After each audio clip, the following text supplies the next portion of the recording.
Доброе утро, друзья! Эльзи Крылшин. С вами снова Лейла, уже из не солнечной, а со снежной Ингушетии.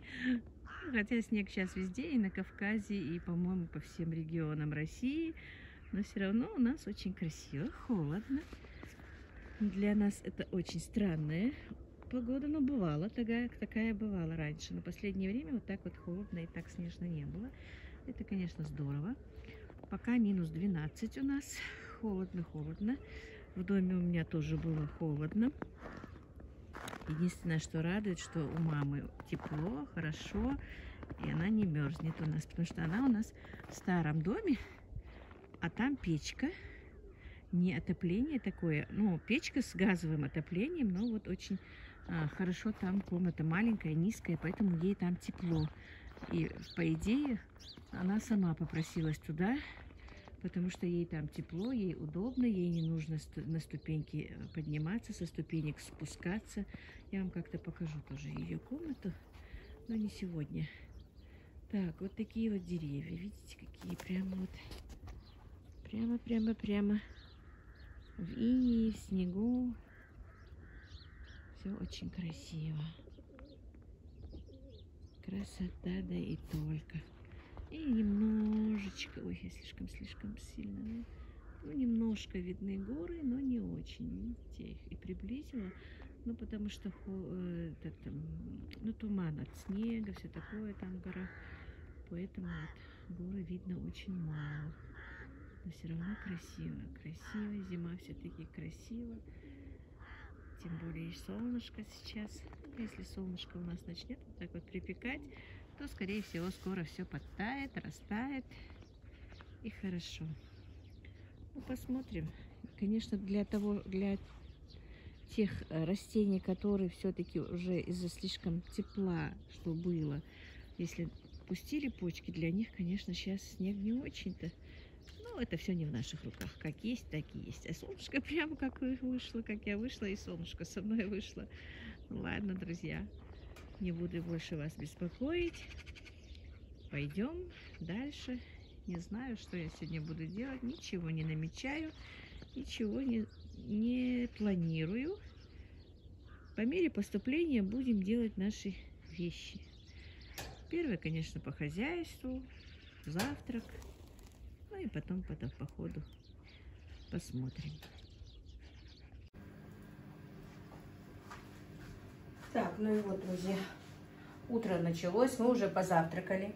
Решила с вами, ну, вот так, наверное, буду вести беседу, как бы, показывать, что я делаю. Так, как мне и писали, мы же друзья, и мы в гостях друг у друга. Жалко, что я не могу к вам приехать в гости. Так, у меня, видите, завтракать мы закончили, но это манты мы варили вчера вечером. Немножко оставалось, разогрели, поели тоже мальчики. И, как видите, посуды, я не знаю, как будто бы у нас так много, посуды всегда бывает много. Ну, кое-что оставшееся с холодильника, то все утром набирается, разбирается. И пока греется у меня вода, у меня нет горячей воды, не поступает горячая вода сюда. Решила замесить тесто, сегодня буду делать и пельмени, и манты, ну, что у меня получится. И на продажу, и пусть как будет. Ну, надо будет дома, надо будет на продажу, чтобы они у меня были в холодильнике, потому что иногда дочка звонит, и в любое время они должны быть на подхвате, чтобы я могла их, ну, продать. Поэтому вот рецепт теста у меня есть, если что, могу еще раз сказать, напишите. Тесто универсальное для пельменей, вареников, мант, кроме хинкали. Хинкали я этим тестом не делала. Так что вот так вот. Я уже замесила его почти. У меня есть еще оставшиеся со вчерашнего дня. Я вчера тоже немножечко лепила пельмени. Сейчас не знаю, сколько тут лоточков. Ой, сейчас. Ну, 2,5 лотка, короче, замерзли. Вытащу их тоже. Ну, вот такие вот, друзья, у меня дела. Не знаю, что-то надо сейчас думать. Наверное, у всех такая проблема, да? Мне кажется, у женщин. Что готовить? Что приготовить и на ужин, и на завтрак, и на обед. Вот всегда думаю, чтобы приготовить. Всегда так было. Когда я вышла замуж, друзья, вот сейчас вспомнила, мне сразу отдали кухню В смысле, надо было готовить мне, а не свекровь. Остальные все заботы, хлопоты по дому делали мои заловки, а еду и кухня была моя.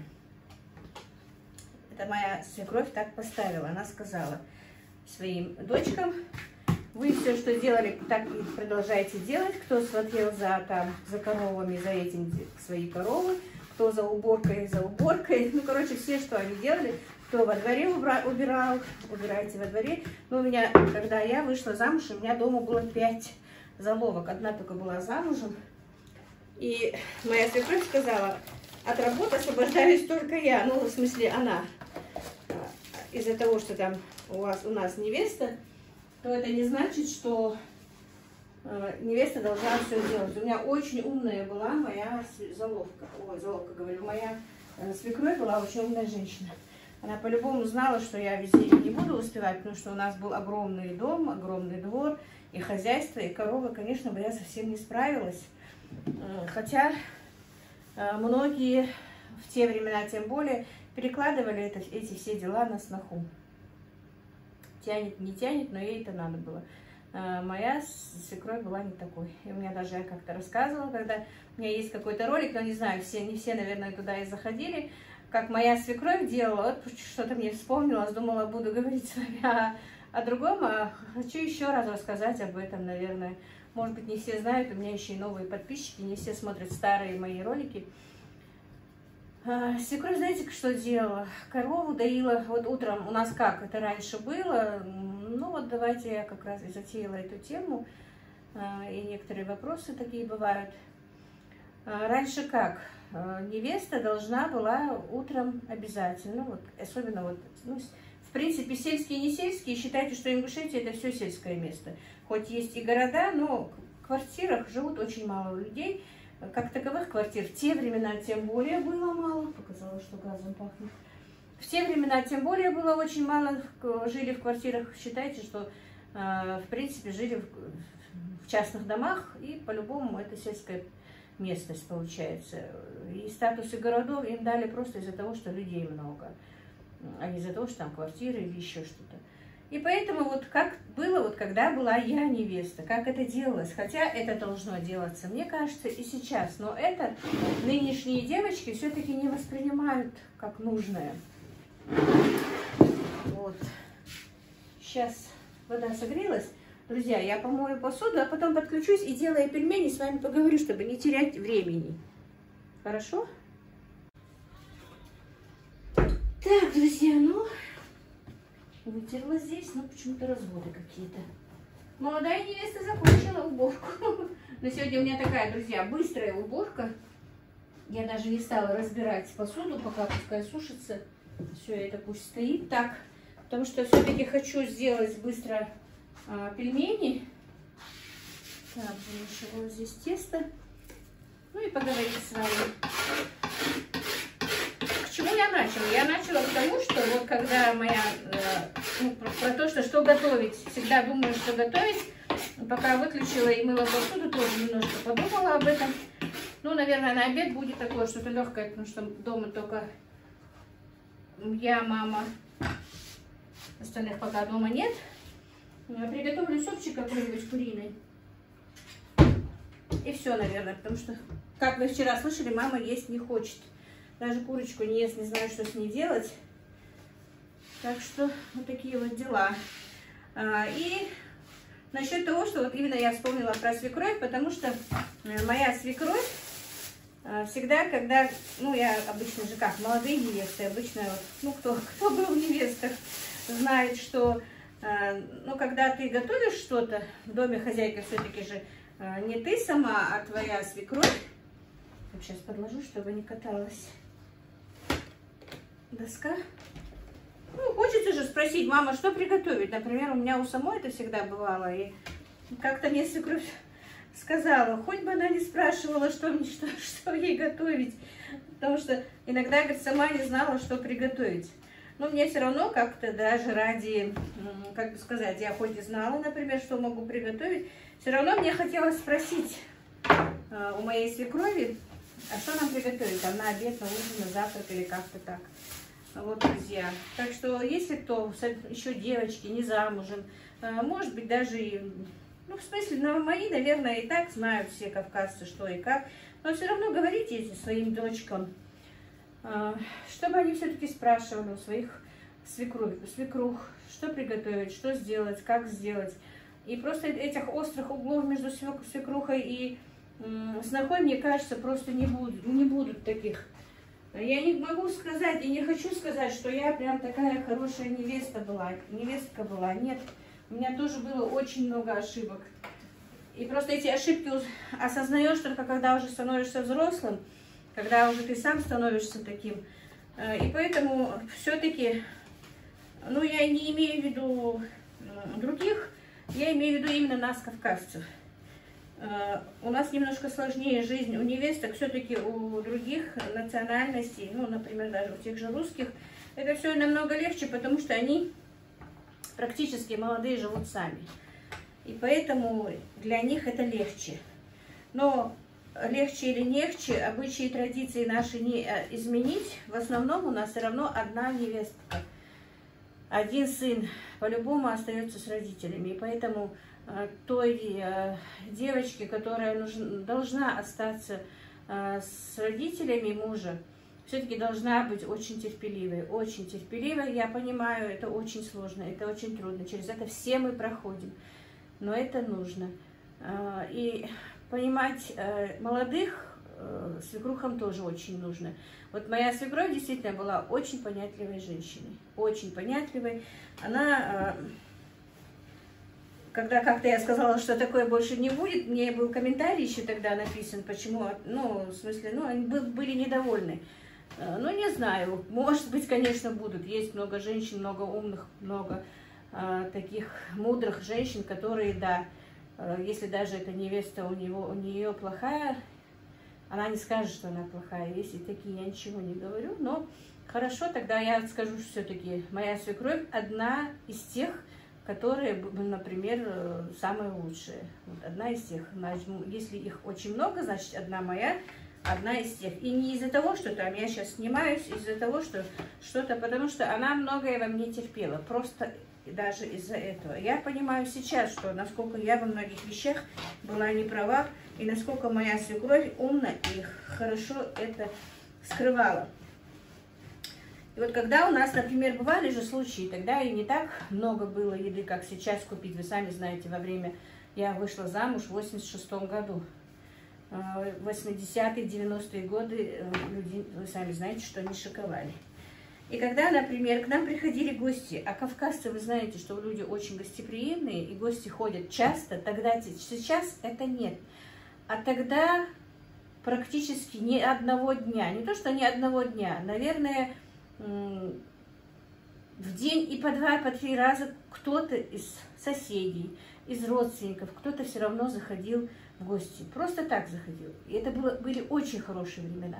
Вот сейчас, если честно, я встречаю много людей, которые не хотят даже встречать гостей. Иногда я даже и слышу об этом, как мне надоел этот человек, который приходит, например. Ну, я не буду говорить, кто и как.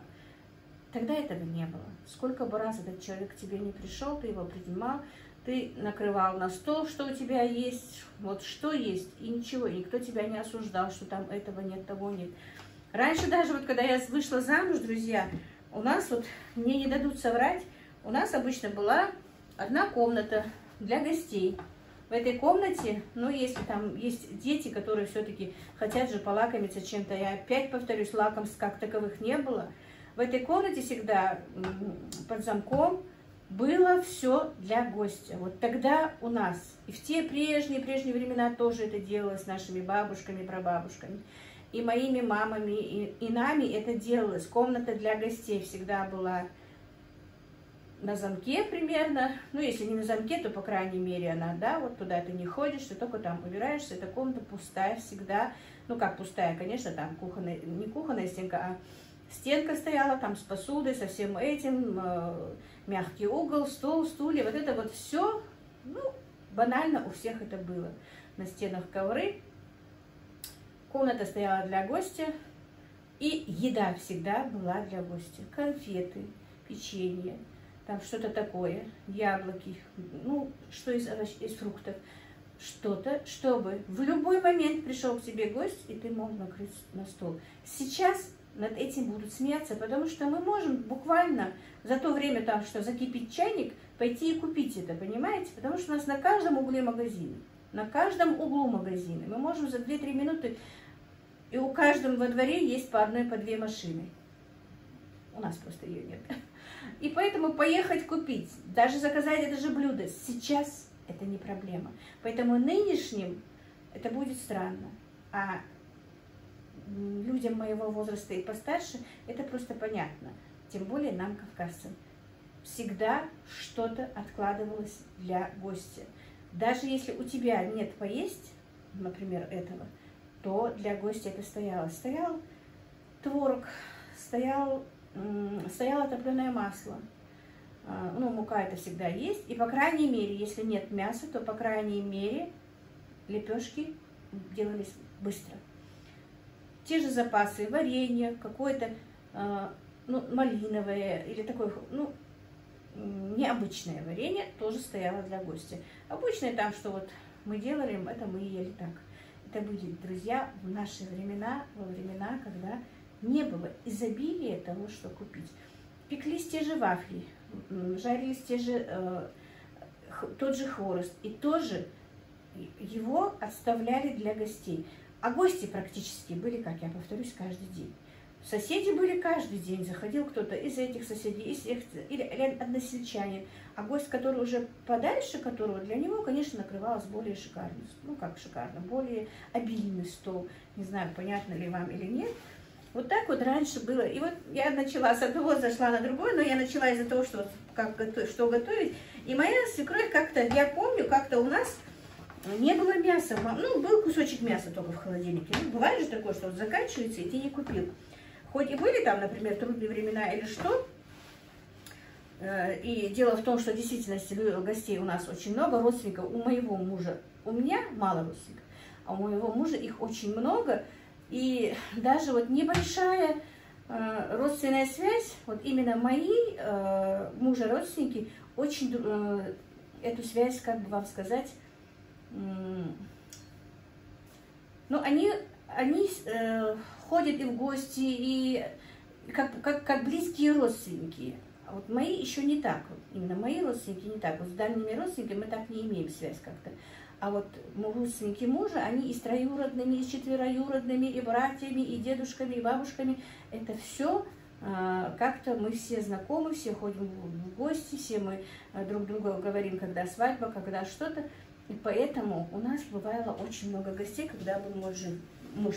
Но теперь, конечно, ко мне не так часто, не так часто ходят после смерти мужа, не так много их бывает, но, конечно, тоже приходят, но уже не так, как раньше, когда, во-первых, когда жили со свекрухой, тогда приезжали к ним старики, все наши родственники. Когда стариков нет, старики же тоже уже им не интересно с молодежью, поэтому их поменьше. И в этот день, короче, никак этот день не расскажу, в этот день, короче, пришли к нам, я помню, ну, какие-то родственники, знаете как, двоюродного, ну, наверное, какие-то родственники, захлыш, как у нас говорят, сватья какие-то, но не родных наших дочерей, там, а двоюродной сестры кто-то. И у нас был только кусочек мяса, ну, где-то, может быть, с полкилограмма кусочек мяса был. И потом уже, когда эти гости ушли, даже она не мне это говорила, а сказала своим дочкам. И это мне даже вот моя заловка сказала только потом, когда-то уже после того, как моя она даже умерла, свекрови, когда уже не было, она вот буквально не очень давно об этом рассказала. Было всего полкилограмма мяса, кусочек такой, ну с полкилограмма, наверное. И говорит, моя свекруха про себя продумала, только бы она не подошла ко мне и не сказала бы, что мама нам готовит, ну, для гостя. А потом, я как-то, знаете, в порядке вещей, я молодая невеста. Не хочу сказать, что прям такая была вся из себя хорошая, что-то все знала, но нет. Но кроме мучного я умела готовить практически, ну, все, что сейчас умею. Единственное, я не делала тогда, не умела до замужества делать наши вот эти вот лепешки. Пельменное тесто знала, пельмени делала, вареники делала, манты делала. А вот наши чисто ингушские лепешки, пирожки вот эти вот с кефирным тестом работать не умела. И я просто как в порядке вещей сделала гуляш из мяса с подливой, с пюре. Когда ты делаешь гуляш, все-таки режешь мелко, блюдо получается. И на троих, на четверых я стол накрыла буквально там, наверное, за полчаса или час. Я, если честно, я сама этого не помню. Я говорю, это было для меня в порядке вещей. А она, оказывается, когда уже одна заловка же была моя замужем, которая сделала для меня это сватовство, познакомила меня с мужем, вот она мне вот буквально, года 3-4 тому назад, наверное, рассказала об этом. Она мне рассказала, удивляясь. Я, говорит, сидела и думала, это моя свекровь так думала, что она сейчас, хоть бы она ко мне не подошла и не сказала, что готовить. Это она так подумала. А потом сразу же подумала, что она будет делать, бедная, у нас же и мяса нет, что делать. А моя Мардан была очень, моя свекровь была очень такой гостеприимной хозяйкой и такой доброжелательной, добродушной, что ей вот хотелось буквально все поставить на стол, и чтобы у нее было все так, все на мази, как говорится. И она вот так удивленно моей заловке рассказывала своей дочери, что вот буквально за какой-то там небольшой промежуток времени из небольшого кусочка мяса она приготовила такой обед, что мне не было стыдно даже его поставить. Так. Меня просят отключить телефон. Так, друзья, меня перебили. Но вот видите, я заодно хочу показать. Я раскатала, вот видите, они толстые. Для пельменей слишком толсто, но все-таки надо раскатать, потому что если я буду пропускать через этот аппарат, он может сломаться слишком толстый. И вот так вот, видите, легко и просто. Не надо мне тонко раскатывать. Вот это вот уже диаметр, он уменьшается и увеличивается, если вам надо. Сколько миллиметров вам нужно тесто. Вот сейчас я слишком уменьшила. Такое годится только для мант. Вот единственное, что плохо в этом аппарате тестораскатки, что эта ручка постоянно падает. Вот этот минус у нее есть. Мне как-то, по-моему, в комментариях писали, что у них тоже она падает. Я думала, это только моя ручка падает. Оказывается, падает ручка у всех. Так, друзья, не знаю, наговорила я вам много чего, не знаю, будет ли это полезно или нет. А действительно, все-таки надо как-то быть терпеливыми, что молодым, что взрослым, что свекрови, что невестки, потому что это у нас проблема вечная. У других национальностей больше живут, как я знаю, с тещами, у них проблема с тещами.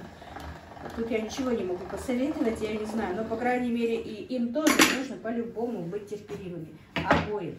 Только в этом случае не будет разногласий в семье, и поэтому надо как-то терпеть. Я не говорю, что я была очень терпеливая, что я была хорошей невестой, я еще раз повторюсь, я тоже очень много чего не терпела, и теперь об этом жалею, очень жалею, но поэтому я вам и говорю, потому что вот уже со стороны прошедших лет я вижу, что во многих вещах надо было перетерпеть, многое можно было подождать.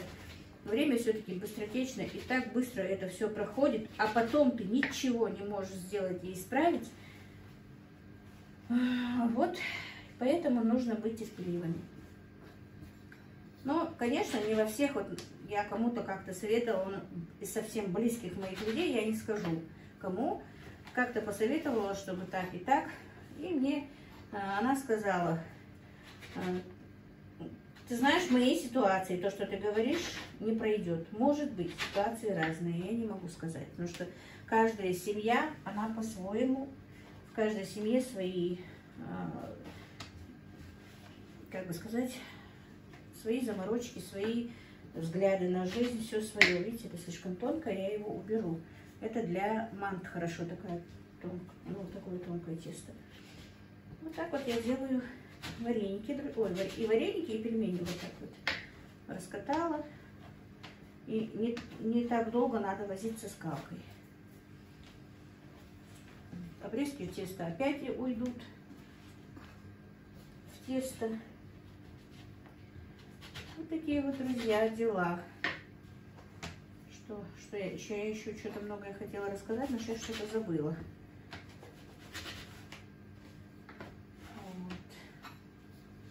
Вот. Думала, что приготовить. Ну я просто хочу, если что, так может быть, молодежь, может быть, такая молодежь меня и не смотрит, что должны выйти замуж или жениться так как-то. Но можно просто даже своим сестрам или дочкам посоветовать, чтобы в действительности они как-то уважали старость, даже если не старая свекровь, то не стеснялись спрашивать ее. Вот, друзья, я мясо приготовила. Знаете, такой, может быть, и знают все лайфхак, как говорится сейчас. Такой совет.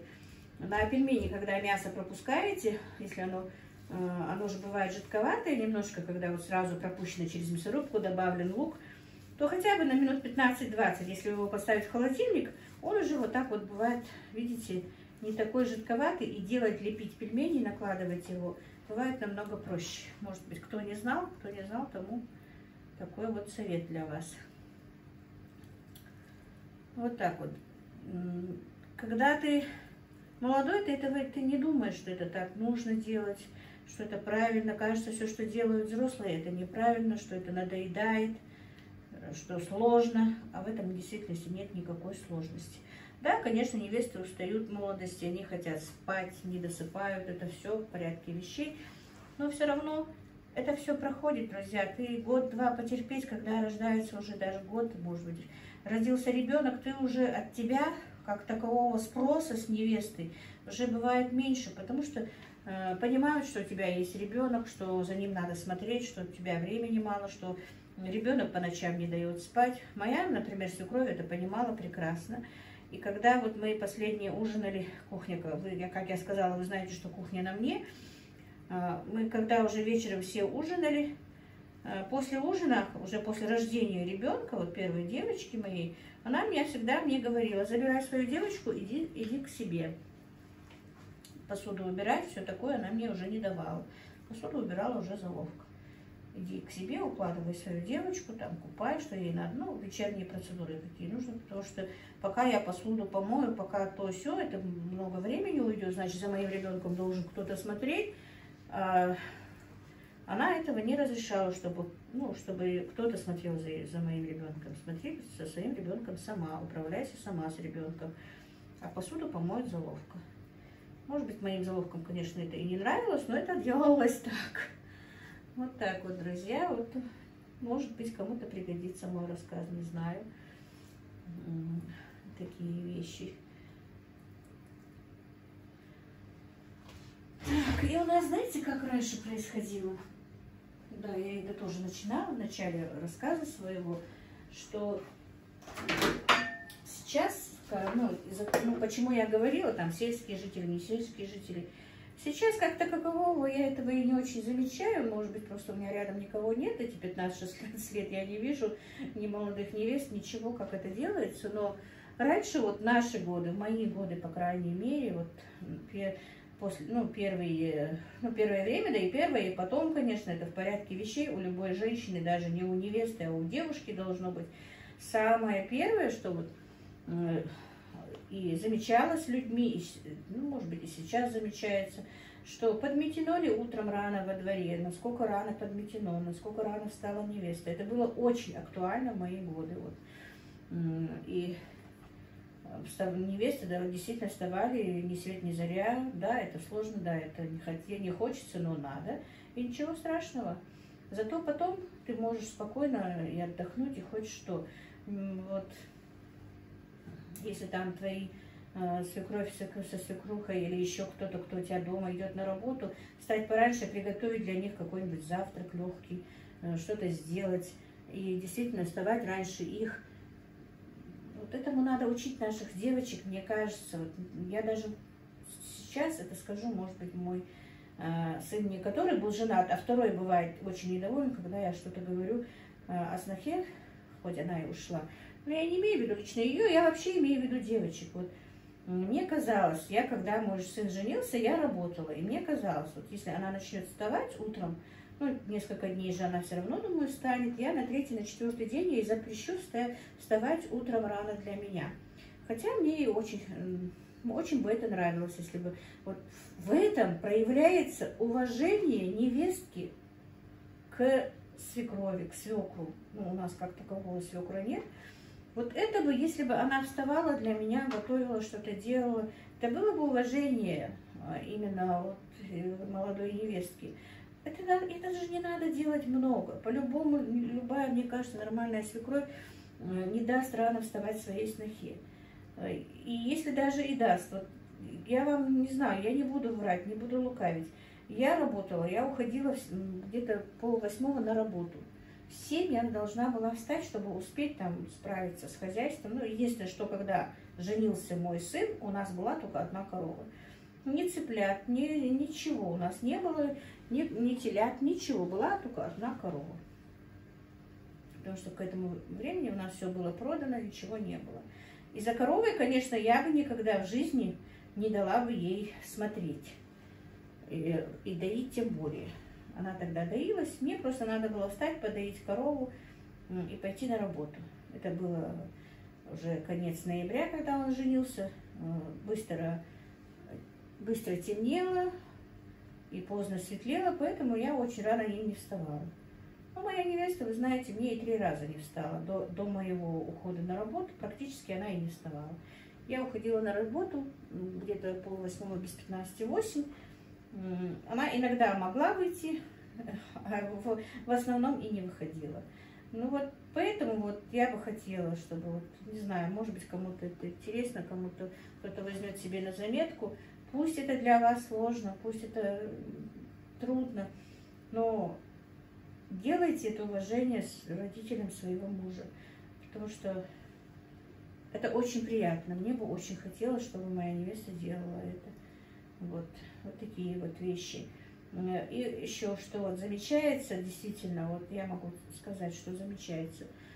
Ну, может быть, это другим будет не как-то странно казаться, но вот чтобы в принципе, по-моему, это и во все времена, и сейчас кто это делает, у кого это есть. Вот у нас как бывало, вот пришел гость, например, пришли гости, вы быстро накрыли на стол, обслужили их, ну, пока там они разговаривают, кушают, сидят. За это время молодая невеста должна была, и делала это, любая нормальная молодая невеста, быстренько почистить, если это, конечно, в пасмурную погоду, по-любому это делалось. Если не пасмурная, то просто в пыли обувь, то просто стереть пыль, если надо намазать быстренько мазью, или мазью намазать, или просто губкой пройти, чтобы обувь сверкала. Вот это вот тоже у нас делается и должно делаться и невестами, если честно, и девушками незамужними. Это, если вот незамужняя девушка это делает у себя дома, то, мне кажется, уже невестой она это будет автоматом делать. Вот пришли к тебе гости, обычно у нас разуваются, в обуви не заходят. Вот, и без разницы, женщина пришла или мужчина. Обувь чистится, что женская, что мужская. Если в грязи, она моется хорошенечко, если просто в пыли, то вытирается пыль. И это тоже уважение к гостю. Вот в этом заключается тоже. Вот эти вот вещи очень бы не хотелось, чтобы у нас уходили они. Вот с этим, вот с такими вещами, по-моему, и как бы, не знаю, молодежь более бывает, я даже не могу сказать, что учится уважению к старшим по-любому. У меня вот такое. И потом и старшим тоже это очень приятно. Они знают, что вот тебя в этом доме уважают, что с тобой считаются. И вы знаете, мне, например, очень тоже это нравилось, когда вот, ну, когда обо мне, как о невесте, хорошо говорили. Я прям себя считала, не знаю, может, вы сейчас будете смеяться, но такой гордой была, что вот меня похвалили там перед кем-то. Если, например, моя свекроха скажет, что вот гость, который у нас был, вот так и так о тебе хорошо отозвался. Или если мы куда-то поехали, там, на свадьбу, на похороны, без разницы, где мне что-то надо было обслуживать, какой-то стол, и я обслужила как нужно.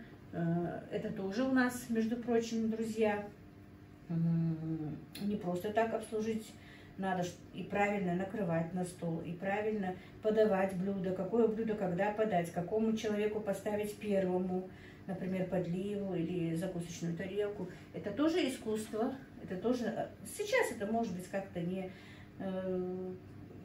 И не замечают это, наверное, но раньше это замечалось очень. Вот когда какое мясо нужно сначала поставить, и что надо сначала поставить на стол, мясо или хлеб, с какой стороны должно быть говяжье мясо, с какой стороны должно быть поставлено баранье мясо. Вот, во-первых, у нас еще бывает так, что надо поднести курдюк, и грудинку, и голову. Вот когда нужно поднести, поставить на стол именно курдюк и голову. Вот эти вот вещи раньше очень, ну, как бы замечались. Сейчас, конечно, это немножко ушло, но кто соблюдает, это не ушло. И мне бы не хотелось, чтобы это все уходило, если честно. Не хотелось бы, чтобы наши традиции, наши обычаи забывались молодежью и стариками. А много традиций, много обычаев все-таки забыты. Ой. Так, друзья, ну и как всегда, все-таки завершу свой ролик. У меня всегда получается не так, как я намечала. Посмотрела отснятую, я вся в муке. Вы меня простите, если я начинаю возиться с мукой, то я бываю вся в муке. Так, пришел мой сын. У меня еще обед не готов, даже и не намечался пока. И просит меня сделать чебуреки с творогом. И об этом услышала и мама тоже очень довольна. Говорит, мама, ой, она меня Лялей зовет, Ляля говорит, мне тоже сделай чебурек с творогом, с мясом не хочу, давай с творогом. Ну, может быть, кому-нибудь будет интересно, и я решила вот сделать несколько чебуреков для нас с чаем. Суп пока не буду делать. Не хотят мои супчик. Ну, еще, правда, и обедать рано. Не знаю, что-то они рано захотели поесть. Но ничего. Так, поставила сразу сковороду, чтобы пожарить их и чтобы было быстро. Творог, видите, накрошила. Так, интересно, телевизор слышно. Тут какой-то старый фильм идет. Сейчас. Все. Накрошила творог. Добавила яйцо, посолила. Так, это видите, вот я уже успела 2 лоточка пельменей сделать. Надо будет сюда поставить. Те вынуть, эти поставить. Ну, пока быстро сделаю чебуреки. И потом займусь ими. Так, я сейчас раскатаю, покажу потом, чтобы много времени не отнимать. Я посмотрела, что у меня уже хорошо проговорила там. Ролик будет слишком длинный. Друзья, и вот видите, я раскатала 6 вот таких вот тонких лепешек, ну, сразу раскатала, чтобы сразу их прожарить, потому что все-таки их раскатывать очень долго. Вот видите, вот такие вот тоненькие, почти просвечивающиеся. И будем их наполнять творогом. Творогом я научилась, знаете, как делать? Раньше никогда чебуреки с творогом не делала. Просто в кафе, где я работала, у нас была одна клиенточка, девчонка. Она заказывала чебуреки с творогом и заказывала чебуреки даже без ничего. Просто мне надо было вот такую вот тонкую лепешку раскатать и пожарить без ничего. Вот она иногда вот такой вот заказ сделала. Чебуреки с творогом, чебуреки с картошкой. И вы знаете, я как-то попробовала, и нам понравилось. И я, и вот вместе мы работали, мы всегда тогда смеялись. Малика не зря такие заказывает. Девчонку звали Малика. И вот такие вот чебуреки мы делали. И несколько раз я тоже дома сделала, и нам понравились, в действительности очень понравились. И вот я сына посылала за кормушками, за этими вещами. Я не думала, что он так рано приедет. Он приехал, поэтому он голодный. Сейчас быстро и для него, ну и уже раз уж пошла такая, как говорится, пьянка, будем все есть чебуреки, мама и я, и мой старший сын. Вот так вот, друзья, я сейчас все эти вот так вот наполню, буду жарить, потом снова к вам подключусь.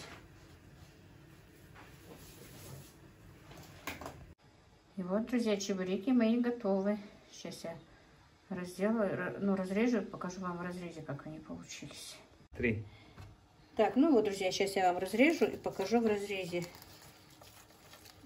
Видите, вот такой вот очень вкусный чебурек с творогом необычный. Так что готовьте, угощайте своих близких. Ну вот, на этом свой влог я закончу. Всех вам благ, мира и добра. На этом все. Вот как-то так.